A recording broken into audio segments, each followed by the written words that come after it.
الآن علي بن أبي طالب لما ألزم معاوية ألزمه بحق ولا بباطل؟ تفضل. ألزمه بالذي هو يلتزم به. أنا أسألك ألزمه بحق ولا بباطل؟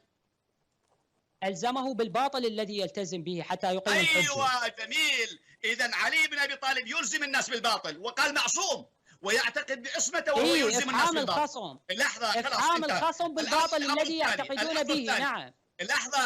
لحظة. علي بن أبي طالب لما ألزم معاوية أخبر أن من اجتمع عليه المهاجر والأنصار ونصبوه إماما كان رضا لله. هل هذا الإخبار عن الله عز وجل يلزم الله ولا يلزم معاوية؟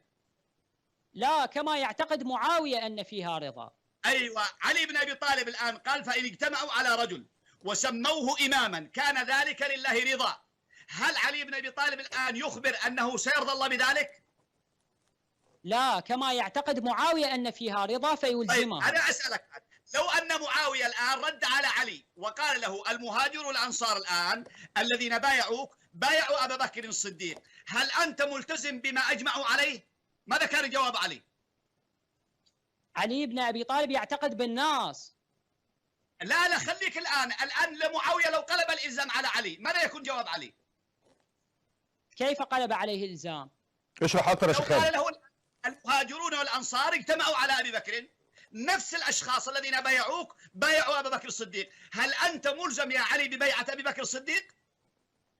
سيقول أن الخلافة بالناس، لكن أنا من باب إلزامه. لا قال هذا الكلام الآن. إذا معناه أن حجة علي على معاوية باطلة.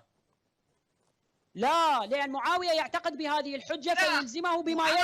معاوية لو ألزم علي بن أبي طالب وقال له يا علي أنت ما دام أنك تلزمني ببيعتك لأن المهاجر والأنصار بايعوك، إذا كان يجب عليك يا علي بن أبي طالب أن تلتزم ببيعة أبي بكر الصديق، لأن نفس الأشخاص الذين بايعوا علي بن أبي طالب هم بايعوا أبا بكر الصديق.